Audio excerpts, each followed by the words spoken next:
8장 초반부에 기록된 말씀을 함께 읽고 같이 묵상을 하려고 하는데요. 오늘 본문에서 우리가 읽었던 이야기의 중심적인 스토리가 있는데, 그것은 7 집사님들 가운데 한 사람이었던 빌립 집사님께서 사마리아 성으로 들어가서 기쁨으로 또 성령의 능력으로 복음의 사역을 하시는 그러한 내용입니다. 오늘 본문으로 말씀을 드리면 8장 4절부터 17절까지의 그 내용이 기록이 되어 있습니다.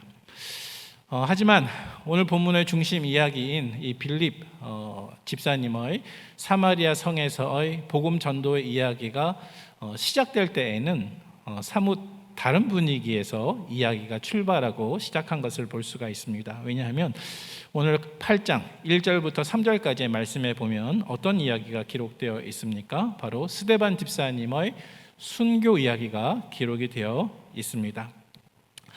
따라서 오늘 우리가 함께 살펴보려고 하는 이 본문의 주된 이야기는요, 순교에서 시작해서 복음의 능력으로 끝을 맺고 있는, 그래서 뭔가 고통스럽고 힘들고 어려운 상황에서 출발했지만 기쁨과 능력으로 변화받는 그러한 이야기를 우리가 함께 묵상을 하려고 합니다. 그리고 이러한 변화와 모든 사건의 배후에는 성령님께서 일하고 계셨다고 하는 것을 우리가 함께 살펴보기를 원합니다. 그래서 오늘 우리가 이 오후 예배 시간에 피곤하고 또 명절 이후에 지친 우리의 몸과 마음이지만, 그럼에도 불구하고 오늘 우리가 1, 2, 3부 예배 때 예비 태신자를 작정하고 또 복음 전도를 위해서 우리의 마음을 새롭게 하셨던 것처럼, 오늘 본문 말씀을 묵상하면서 내가 누군가에게 복음을 나눌 때 나의 복음의 현장의 그 배후에 늘 성령님께서 함께 하셔서 나를 능력으로 세우시고 또 나를 기쁨으로 채우신다는 사실을 함께 묵상해 보면 좋겠습니다. 자, 먼저 우리 1절 말씀을 함께 다시 한번 성경을 보면서 읽어보도록 하겠습니다. 본문 1절 말씀입니다. 사울은 그가 죽임당함을 마땅히 여기더라. 그날에 예루살렘에 있는 교회에 큰 박해가 있어 사도 외에는 다 유대와 사마리아 모든 땅으로 흩어지니라. 아멘. 네, 이 본문 1절 말씀 속에 주인공이 등장합니다. 아직 변화되기 이전의 사도 바울입니다. 그의 이름은 아직 바울이 아니라 사울로 오늘 1절 말씀 속에서 등장을 하고 있습니다. 청년 사울입니다. 그런데 1절 상반절 보니까 이 청년 사울이 그가 죽임당함을 마땅히 여기더라 이렇게 기록되고 있는데요. 여기서 죽임당한 사람이 누구를 가리키는 말이겠습니까? 바로 스데반 집사님의 순교를 가리키는 말입니다. 따라서 청년 사울이 스데반 집사님의 죽임당함을 마땅히 여기더라 이렇게 오늘 본문 말씀이 출발하고 있습니다. 변화받기 전에 사도 바울의 모습이기도 하겠지만요, 또 한편으로는 전적으로 부패하고 타락한 인간의 모습을 우리에게 보여주고 있습니다. 하지만 이렇게 부패하고 타락했던 청년 사울과 같은 죄인에게도 하나님의 은혜가 임하게 되니까 청년 사울이 어떻게 되었습니까? 사도 바울로 바뀌게 되는 것입니다. 다른 사람을 죽였던 사람이 다른 사람을 위해서 죽는 사람으로, 또 죽을 영혼을 다시 살리는 사람으로 복음으로 말미암아 변화받게 된다는 사실을 우리가 마음속으로 기억하면 좋겠습니다. 하나님의 은혜는 특별히 복음 가운데 역사하는데 가장 희망이 없어 보이는 강팍한 10년도 하나님의 은혜가 그를 변화시키게 되면 그 사람조차도 복음화의 가장 뛰어난 일꾼으로 세우시는 것이 성령의 능력이신 것을 이 시간 다시 한번 기억하시기를 바랍니다. 오늘 상반절 말씀에 그날에 예루살렘에 있는 교회에 큰 박해가 있어 사도 외에는 다 유대와 사마리아 땅으로 흩어지니라 그렇게 말씀하고 있습니다. 여기서 그날에라고 하는 것은 스데반 집사님의 순교 직후의 시간을 가리키는 말입니다. 다시 말해서 스데반 집사님이 순교를 당하신 그 일을 계기로 말미암아 예루살렘에 있는 교회가 심각한 박해를 받게 되었습니다. 그리고 그 박해 때문에 많은 성도들이 예루살렘을 떠나서 이제 다른 곳으로 흩어질 수밖에 없었습니다. 사실 오늘 우리가 살펴보는 본문이 사도행전 8장이지 않습니까? 그런데 이 8장 앞에 1장부터 7장까지의 말씀에 보면 오직 예루살렘 교회, 한 교회 이야기만 등장을 하고 있습니다. 복음이 아직 예루살렘 교회에만 머물러 있었습니다. 다시 말해서 복음이 아직 예루살렘 바깥으로 전혀 확산되지 않고 있었습니다. 물론 이 시기에는 초대교회의 아주 처음 초창기 시대였고 또 교회가 예루살렘으로부터 시작했다는 점은 분명한 사실일 것입니다. 하지만 이 예루살렘 교회의 모습은 오늘날 우리가 이야기하는 선교하는 교회 혹은 복음을 위해서 보냄받은 교회의 모습은 아직은 찾아볼 수 없는 그러한 초기 교회의 단계였습니다. 다시 말해서 아직은 사도행전 1장부터 7장까지에 기록된 이 예루살렘 교회의 모습은 아직은 하나님께서 정말로 원하셨던 교회의 모습은 아니었다고 말씀할 수가 있습니다. 사랑하는 성도 여러분, 하나님께서 정말로 원하시는 교회의 모습이란 어떤 모습일까요? 바로 사도행전 1장 8절 말씀 속에서 그 해답이 나와 있습니다. 오직 성령이 너희에게 임하시면 너희가 권능을 받고 예루살렘뿐만이 아니라 예루살렘과 온 유대와 사마리아와 땅끝까지 이르러 내 증인이 되리라 하시니라. 아멘. 다시 말해서 하나님께서 정말로 기뻐하시고 원하시는 교회의 모습은 주님의 복음이 단지 예루살렘 한 교회에만 머무는 모습이 아니었다는 것입니다. 예루살렘에서 뿐만이 아니라 복음이 유대 온 지역으로 사마리아로 그리고 땅 끝까지 제자들이 주님의 증인으로 사는 모습을 보여주는 것이 바로 하나님께서 가장 기뻐하시는 교회의 모습이라는 사실입니다. 사랑하는 성도 여러분, 하나님께서 저와 여러분들에게 복음을 주신 이유가 무엇일까요? 우리에게 은혜의 복음을 주신 이유가 무엇일까요? 그것은 그 복음이 우리 안에만 단순히 머무는 것이 아니라 우리의 입술을 통해서 경계를 넘어 우리 바깥으로 흘러가기 원하시기 때문에 우리에게 복음을 주셨다는 사실입니다. 하나님께서는 사도들을 통해서 예루살렘 교회가 잘 세워졌음에도 불구하고 오직 예루살렘 한 도시만 구원하시려고 하셨던 것이 아니라 예루살렘 교회를 통하여서 온 유대와 사마리아와 땅 끝까지 살아가는 모든 사람들과 도시 사람들에게 구원의 소식을 전하고 싶었던 것이 하나님의 계획이었습니다. 따라서 복음은 우리가 앞으로 일주일 뒤에 기다리고 있는 이번 축의 부흥의 주제와 같이 복음은 나의 복음일 뿐만이 아니라 우리의 복음이고 또 그것은 온 세상의 복음이 되어야 마땅한 줄로 믿으시기를 바랍니다. 로마서 1장 16절 말씀입니다. 내가 복음을 부끄러워하지 아니하노니 이 복음은 모든 믿는 자에게 구원을 주시는 하나님의 능력이 됨이라. 먼저는 유대인에게요 그리고 헬라인에게로다. 아멘. 네, 하나님께서 이러한 선교 사역을 위해서 예루살렘 교회를 먼저 불러주셨고 또 가장 중요한 것은 그 예루살렘 교회에 성령을 부어주셨습니다. 여러분, 하나님께서는 저와 여러분들의 선교와 복음 사역을 위해서도 저와 여러분들에게 성령을 부어주신다는 사실을 기억하시기를 바랍니다. 그런데 예루살렘 교회가 오순절날 하나님의 은혜로 성령을 받았음에도 불구하고 제자들은 아직 복음을 들고 예루살렘 바깥으로 나가본 적이 없었습니다. 복음이 아직 예루살렘에만 머물러 있었습니다.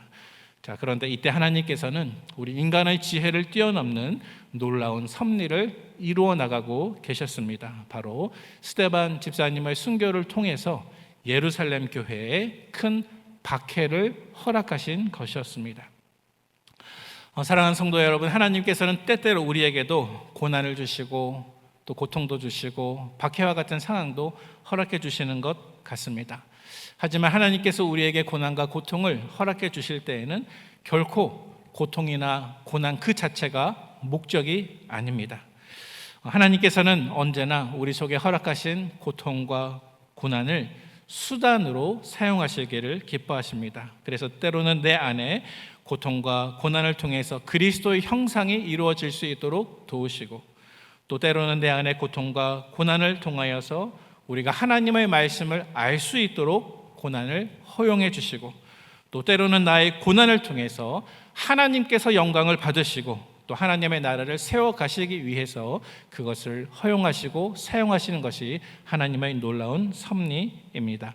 따라서 오늘 본문 1절 말씀 속에서 하나님께서는 예루살렘에 먼저 주신 이 복음이 예루살렘 바깥으로 확장되게 하기 위해서 예루살렘 교회에 큰 박해를 허락하셨습니다. 그래서 사도행전 1장부터 7장까지 복음은 오직 예루살렘 교회에만 머물러 있었지만 이제 이 박해를 계기로 해서 사도행전 8장부터는 복음이 정말 사도행전 1장 8절 말씀 속에서 말씀하시는 것처럼 온 유대와 사마리아와 땅끝까지 드디어 확산되기 시작했습니다. 사랑하는 성도 여러분, 지금 여러분 자신들에게 한번 한 가지 질문을 던져보시기를 바랍니다. 여러분에게 하나님께서 주신 복음은 여러분 안에만 머물러 있습니까? 아니면 그것이 여러분 바깥으로 흘러나가고 있습니까? 바라기는 우리 속에 하나님께서 은혜로 주신 이 복음이 나만 구원할 뿐이 아니라 나의 복음이 될 뿐만이 아니라 우리의 복음이 되고 또 온 세상의 복음이 되어서 사도행전의 역사를 이어가시는 저와 여러분 되시기를 축원을 드립니다. 네, 오늘 본문 2절 말씀을 함께 읽어보도록 하겠습니다. 2절 말씀입니다. 경건한 사람들이 스데반을 장사하고 위하여 크게 울더라. 아멘. 네, 계속해서 고통스럽고 힘들고 어두운 분위기가 이야기가 되고 있습니다. 경건한 사람들이 순교한 스데반을 장사하고 그의 죽음을 애도하면서 크게 슬퍼하고 눈물을 흘리는 모습을 우리가 살펴볼 수가 있습니다. 여러분, 하나님께서 행하시는 일들을 우리가 어떻게 감히 다 이해하고 헤아릴 수가 있을까요? 하나님께서는 스데반에게 한 가지 사명을 주셨고 이 스데반 집사님은 하나님께서 주신 그 사명을 성령의 충만함으로 잘 감당해 내었습니다. 여러분, 하나님께서 스데반 집사님에게 주셨던 사명이 무엇입니까? 그것은 마치 예수님과 같이 많은 생명을 살리기 위해서 죽어가는 하나의 미랄이 되는 것이었습니다. 빌립보서 1장 21절 말씀 속에서 이는 내게 사는 것이 그리스도니 죽는 것도 유익함이라. 죽는 것도 유익함이라. 이 말씀과 같이 스데반 집사님은 자신의 죽음을 통하여서 하나님께서 맡겨주신 그 사명을 잘 감당해 내었습니다. 사랑하는 성도 여러분, 하나님께서는 우리의 생명의 주인이시고 또 우리의 죽음의 주인이신 것을 기억하시기를 바랍니다. 하나님은 저와 여러분들의 생명의 주인이실 뿐만 아니라 죽음의 주인이시며 바로 우리 삶의 주권자이시고 우리 삶의 주인이 되십니다. 그래서 성경은 우리에게 그 어떠한 경우에도 우리에게 닥치는 고난과 죽음을 두려워하지 말라라고 성경은 우리에게 말씀하고 있습니다. 요한계시록 2장 10절 말씀 우리 화면을 보면서 같이 한번 읽어보도록 하겠습니다. 너는 장차 받을 고난을 두려워하지 말라. 볼지어다 마귀가 장차 너희 가운데에서 몇 사람을 옥에 던져 시험을 받게 하리니 너희가 10일 동안 환난을 받으리라. 내가 죽도록 충성하라. 그리하면 내가 생명의 관을 내게 주리라. 아멘. 자, 사랑하는 성도 여러분, 방금 읽은 이 말씀을 근거로 우리가 고난과 죽음을 두려워하지 않을 수 있는 이유가 무엇입니까? 그것은 내가 예수님을 믿게 되면, 내가 예수님을 믿는 그 믿음으로 말미암아 영원한 생명을 얻어서 우리는 결코 죽지 않기 때문인 것을 믿으시기를 바랍니다. 요한복음 11장 25절 26절 말씀 같이 한번 읽어보도록 하겠습니다. 예수께서 이르시되 나는 부활이요 생명이니 나를 믿는 자는 죽어도 살겠고 무릇 살아서 나를 믿는 자는 영원히 죽지 아니하리니 이것을 내가 믿느냐? 아멘. 네, 우리는 죽음을 두려워하지 않을 수 있습니다. 왜요? 영원한 생명이 우리에게 있기 때문에 그렇습니다. 우리가 정말로 두려워해야 할 것은 고난도 아니고 죽음도 아닙니다. 우리가 진정으로 두려워해야 할 것은 무엇입니까? 그것은 내가 주님을 정말로 믿고 있는가 하는 것입니다. 예수께서 이르시되 나는 부활이요 생명이니 나를 믿는 자는 죽어도 살겠고 무릇 살아서 나를 믿는 자는 영원히 죽지 아니하리니 이것을 내가 믿느냐? 이것은 주님의 말씀입니다. 따라서 우리가 정말로 두려워해야 할 것은 내가 진실로 주님을 믿고 있는가? 아니면 아직 믿지 못하고 있는가? 이 질문과 사실 앞에서 우리는 정말로 두려워하고 떨어야 할 줄로 믿습니다. 빌립보서 2장 12절 말씀 속에서 사도 바울은 우리에게 이렇게 당부하고 있습니다. 그러므로 나의 사랑하는 형제들아, 너희가 나 있을 때뿐 아니라 더욱 지금 나 없을 때에도 항상 복종하여 두렵고 떨림으로 너희 구원을 이루라. 아멘. 네, 사랑하는 성도 여러분, 우리 삶 속에 죽음의 고통과 고난이 닥치게 되면 어느 누구도 사실 그 앞에 담대할 수 있는 사람은 많지는 않을 것입니다. 하지만 그럼에도 불구하고 우리는 고난과 죽음이 우리 앞에 찾아왔을 때 그 고난과 죽음 앞에서 두려워하며 떨기보다는 다음과 같은 질문을 던지면서 내 자신의 신앙을 한번 점검해 보실 수 있기를 바랍니다. 나는 정말로 예수님을 구주로 믿고 있는가? 나는 정말로 예수님 안에 있는 영원한 생명을 확신하고 있는가? 나는 정말로 아무런 공로와 자격 없이 주님께서 사랑으로 주신 영원한 생명이 내 안에 있음을 믿고 있는가? 이러한 질문들을 물으며 사도 바울의 당부와 같이 정말로 두렵고 떨림으로 내 자신의 신앙생활의 진실함을 주님 앞에서 확인해 보는 참된 성도들 되시기를 바랍니다. 오늘 본문 3절 말씀을 같이 한번 성경을 보면서 읽어보도록 하겠습니다. 사울이 교회를 진멸할 새 각 집에 들어가 남녀를 끌어다가 옥에 넘기니라. 아멘. 네, 1절 말씀과 같이 이 3절 말씀 속에서도 사도 바울은 아직 변화받기 전의 모습입니다. 그는 주님의 교회를 잔멸하는 일에 앞장서게 되었습니다.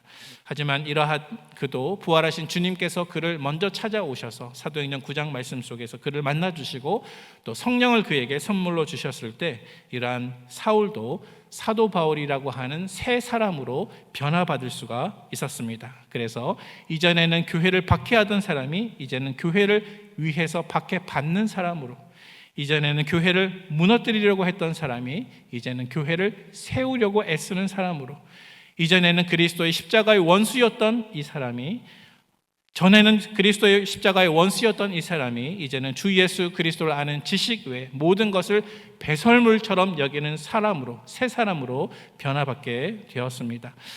사랑하는 성도 여러분, 이러한 변화가 오늘 오전 시간에 내가 작정하고 기도한 그 대상들에게 내가 복음을 전했을 때에도 성령님의 도우심으로 말미암아 동일한 변화가 있다는 사실을 나에게 주시는 하나님의 비전과 약속으로 받아주시는 저와 여러분 되시기를 축복합니다.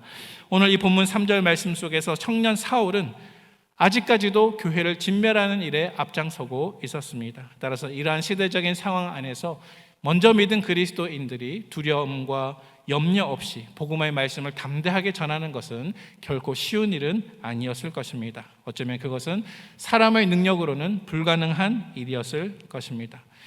이제 예루살렘 교회의 모든 성도들은 박해를 피해서 정든 고향을 등지고 떠나 이동하면서 여러 가지 불편에 시달렸을 것입니다. 어떤 사람들은 상처 입고 고난을 겪으면서 아주 어려운 상황 속에 처해 있었을 수도 있었을 것입니다. 하지만 그럼에도 불구하고 이들은 자기들의 고난과 상처 때문에 결코 불평하거나 원망하지 않습니다. 오히려 그들의 고난 가운데 일하실 하나님을 기대하며 믿음으로 나아가는 모습을 오늘 본문 말씀 속에서 우리가 살펴볼 수가 있습니다. 어쩌면 예수를 믿는 것 때문에 옥에 끌려가거나 죽을 수 있는 그러한 위험한 상황이었지만 예루살렘에서 흩어진 이 제자들은 고난과 핍박을 두려워하지 않고 고난의 대가를 기꺼이 감내하면서 자신들이 흩어진 그 지역에 들어가서 복음을 담대하게 전하기 시작했습니다. 그리고 그 많은 그리스도인들 가운데 한 사람이 바로 오늘 본문의 주인공인 빌립 집사님이십니다. 자, 오늘 본문 우리 4절과 5절 말씀을 한번 읽어보도록 하겠습니다. 그 흩어진 사람들이 두루 다니며 복음의 말씀을 전할새 빌립이 사마리아 성에 내려가 그리스도를 백성에게 전파하니. 아멘.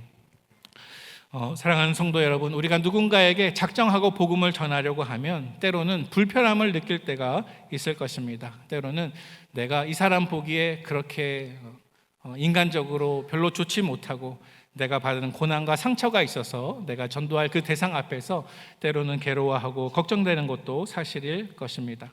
하지만 하나님께서는 오히려 우리 속에 있는 그 고난과 아픔과 상처까지도 사용하셔서 나를 특별히 준비하시고 주님의 일을 이루신다는 사실을 의지하시기를 바랍니다.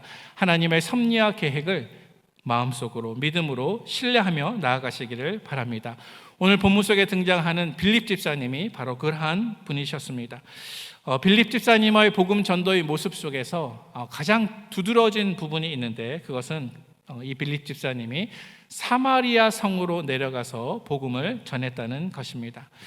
여러분, 왜 하필이면 사마리아 성이었을까요? 우리는 이 사마리아 성에서 복음 전하는 모습을 통해서 두 가지 측면을 한번 생각해 볼 수가 있는데요. 먼저는 사도행전 1장 8절 말씀에서 말씀했던 것처럼 오직 성령이 너희에게 임하시면 너희가 권능을 받고 예루살렘과 온 유대와 그 다음에 어디입니까? 사마리아와 땅끝까지 이르러 내 증인이 되리라 하신 이 말씀처럼 이제 드디어 역사상에서 빌립의 전도를 통해서 예수님께서 하신 이 말씀이 그대로 성취가 되는 모습을 우리가 볼 수가 있습니다. 또 두 번째 우리가 함께 묵상할 수 있는 부분이 있는데요. 왜 사마리아 성이었을까요? 여러분, 사마리아 성은 유대인들과의 그 관계에서 어떤 관계가 있는 성입니까? 이 사마리아 성의 사람들은 사마리아 사람으로서 유대인들과 상당히 사이가 좋지 않았습니다. 유대인들과 이 사마리아 사람들은 서로를 미워하고 경멸하고 배척했던 그러한 사람들이었습니다. 다시 말해서 사마리아는 유대인들에게 멸시받는 지역이었고, 이곳에 사는 사람들은 유대인들에게는 마치 원수와 같이 여겨졌던 그러한 사람이었습니다. 자, 그럼에도 불구하고 빌립 집사님은 박해를 피해 안전한 곳으로 이동하는 과정 가운데 자기의 마음의 경계를 넘어가서 서로를 적대시하던 그 사마리아 사람에게까지 다가가서 이제 드디어 그리스도의 이름을 전파하기 시작했습니다. 이제 복음은 이 빌립 집사님의 전도를 통해서 예루살렘을 넘어서 이방인에게까지 흘러 들어갔고 하나님의 구원이 온 세계로 확장되게 되었습니다. 그리고 이러한 전도 사역의 배후에 성령님께서 빌립 집사님과 함께 역사하고 계셨습니다. 성령님께서 빌립 집사님의 전도의 모든 사역을 붙드시고 표적을 나타내셨고 더러운 귀신들을 쫓아내셨으며 치유하시는 능력을 행해 주셨습니다. 우리 오늘 본문 6절과 7절 말씀을 같이 한번 읽어보도록 하겠습니다. 무리가 빌립의 말도 듣고 행하는 표적도 보고 한 마음으로 그가 하는 말을 따르더라. 많은 사람에게 붙었던 더러운 귀신들이 크게 소리를 지르며 나가고 또 많은 중풍병자와 못 걷는 사람이 나으니. 아멘. 여러분, 이 6절과 7절 말씀 속에 나타나는 빌립 집사님의 전도 사역의 모습은 흡사 우리 주님의 사역의 모습과 유사하지 않습니까? 흡사 우리 주님께서 사역하시면서 병자를 고치시고 또 귀신을 내쫓으신 그러한 모습과 아주 유사한 모습이라고 해도 과언이 아닐 것입니다. 우리 누가복음 4장 18절과 19절 말씀을 화면을 보면서 같이 한번 읽어보도록 하겠습니다. 주의 성령이 내게 임하셨으니 이는 가난한 자에게 복음을 전하게 하시려고 내게 기름을 부으시고 나를 보내사 포로된 자에게 자유를, 눈먼 자에게 다시 보게 함을 전파하며 눌린 자를 자유롭게 하고 주의 은혜의 해를 전파하게 하려 하심이라 하였더라. 아멘. 네, 우리 주님의 복음 사역의 역사 가운데 늘 병고침과 치유와 또 귀신을 쫓아내는 능력이 나타난 것을 우리는 기억하고 있습니다. 그리고 이러한 능력이 나타난 이유가 무엇입니까? 주의 성령이 내게 임하셨으니, 다시 말해서 삼위일체 하나님 되신 성령 하나님께서 예수님을 도와주셨기 때문에 이러한 능력이 나타났다는 것을 우리가 누가복음 말씀 속에서 확인할 수가 있습니다. 가장 중요한 것은 무엇이냐면 주의 성령이 내게 임하셨으니 라고 하는 이 말씀의 부분이라고 생각이 됩니다. 사랑하는 성도 여러분, 우리가 위치한 복음 증거의 현장 가운데에서 우리가 복음을 전할 때에 귀신의 견고한 진을 파하시고 사람들의 마음을 열어 복음의 씨앗이 심겨질 수 있도록 도와주시고 사람들의 마음밭에 떨어진 그 씨앗이 자라나서 열매 맺을 수 있도록 모든 여건을 도와주시고 인도하시는 분이 누구이십니까? 우리가 아니요, 바로 성령 하나님이십니다. 따라서 우리는 기회가 있는 대로 주님의 말씀과 복음을 전할 뿐이요, 그 결과는 온전히 성령님께만 맡겨야 하는 것입니다. 여러분, 오늘 본문 속에는 복음 전도의 현장에서 성령의 능력과 사람의 능력이 서로 비교되고 대비되는 장면을 오늘 본문의 이야기를 통해서 우리가 관찰해 볼 수가 있습니다. 빌립 집사님 안에 역사하시는 분은 성령님이셨고, 빌립 집사님의 사역을 통해서 나타난 것은 성령의 능력이었지만, 오늘 본문 말씀에 보니까 성령의 능력이 아니라 사람의 능력으로 일했던 한 사람의 이름이 등장하고 있습니다. 누구일까요? 바로 사마리아 성에서 살았던 마술사 시몬입니다. 우리 오늘 본문 9절에서 11절까지 말씀을 같이 한번 읽어보도록 하겠습니다. 9절에서 11절입니다. 그 성에 시몬이라 하는 사람이 전부터 있어 마술을 행하여 사마리아 백성을 놀라게 하며 자칭 큰 자라 하니 낮은 사람부터 높은 사람까지 다 따르며 이르되 이 사람은 크다 일컫는 하나님의 능력이라 하더라. 오랫동안 그 마술에 놀랐으므로 그들이 따르더니. 아멘. 네, 오늘 본문 가운데 성령의 능력이 아니라 사람의 능력으로, 다시 말해서 마술로서 사마리아 사람들을 놀라게 하고 또 자칭 자기 스스로를 가리켜서 크다라고 말한 한 사람이 있었습니다. 그는 사람들 속에서 하나님의 능력을 행하는 사람이라고 하는 엄청나게 교만한 별명으로 그렇게 호칭을 받았던 그러한 인물이었습니다. 그 사람의 이름은 바로 시몬이었습니다. 그런데 7 집사님 가운데 한 사람인 빌립이 이 사마리아 성에서 예수 그리스도의 복음을 전하며 사람의 능력이 아니라 성령님의 능력으로 여러 가지 기적을 행하자 이 마술사 시몬도 빌립이 전한 그 복음에 영향을 받게 되었고 결국 그 복음을 받아들이고 세례를 받게 되었습니다. 우리 오늘 본문 12절과 13절 말씀 같이 한번 읽어보도록 하겠습니다. 12절 13절입니다. 빌립이 하나님 나라와 및 예수 그리스도의 이름에 관하여 전도함을 그들이 믿고 남녀가 다 세례를 받으니 시몬도 믿고 세례를 받은 후에 전심으로 빌립을 따라다니며 그 나타나는 표적과 큰 능력을 보고 놀라니라. 아멘.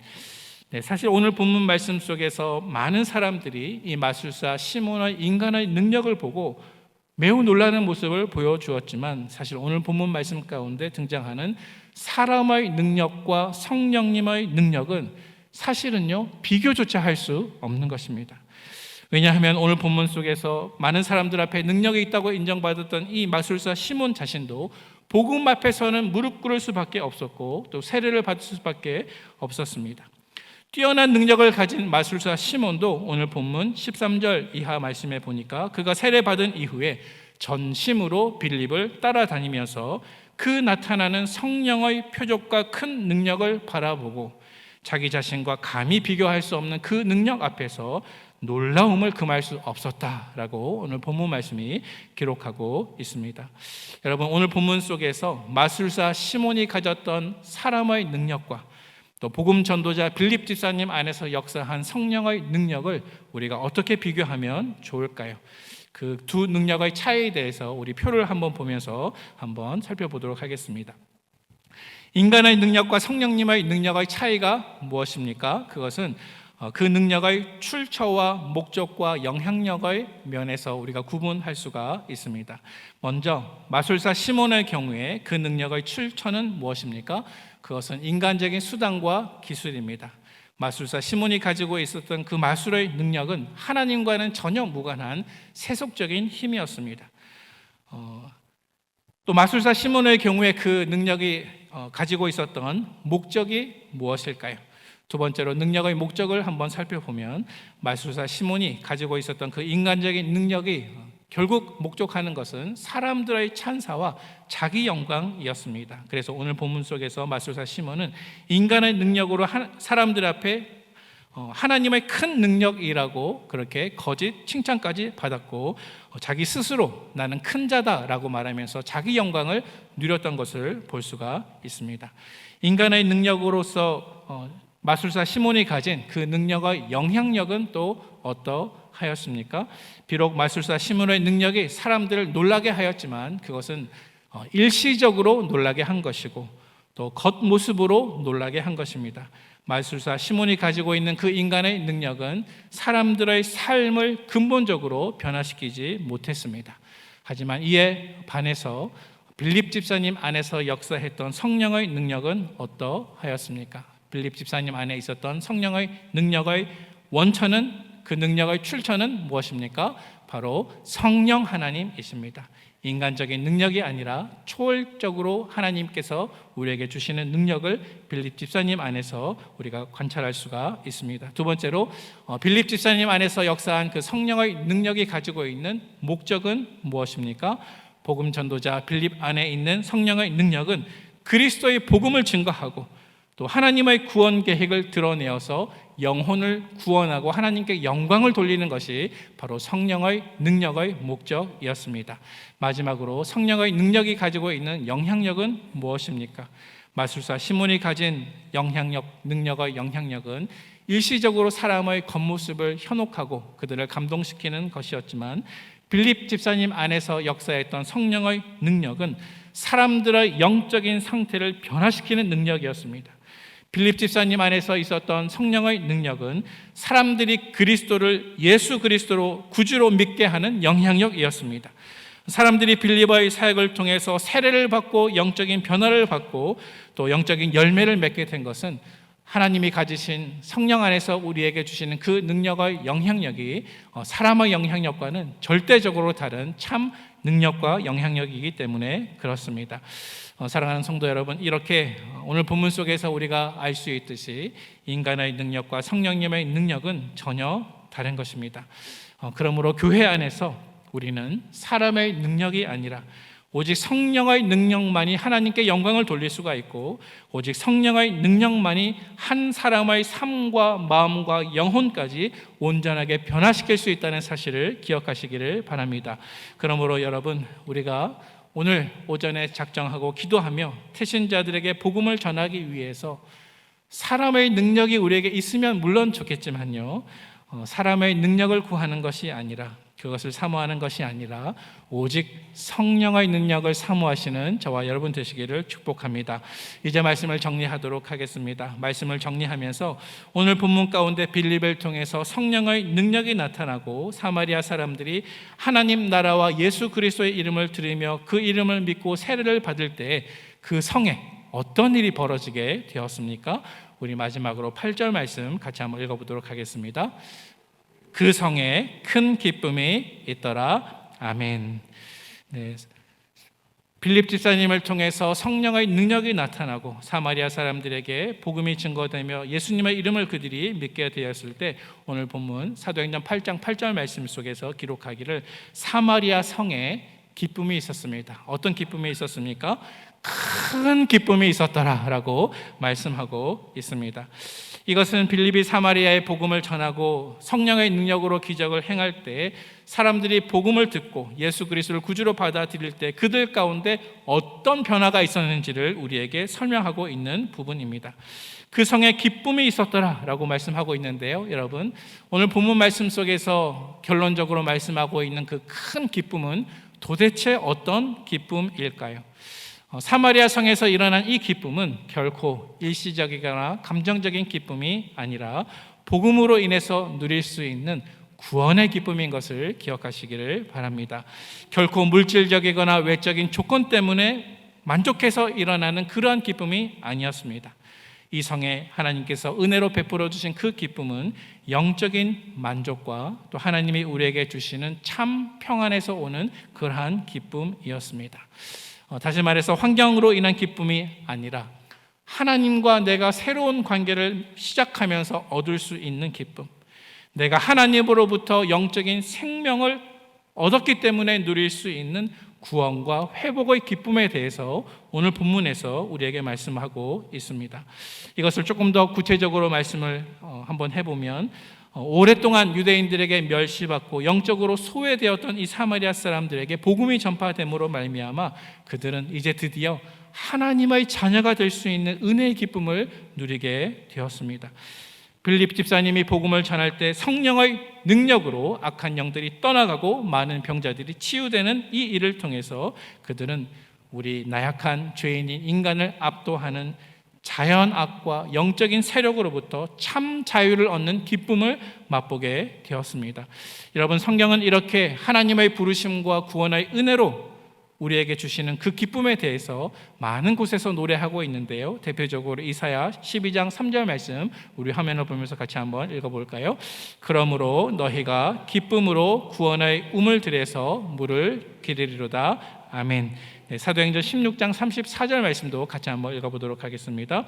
그들을 데리고 자기 집에 올라가서 음식을 차려주고 그와 온 집안이 하나님을 믿음으로 크게 기뻐하니라. 아멘.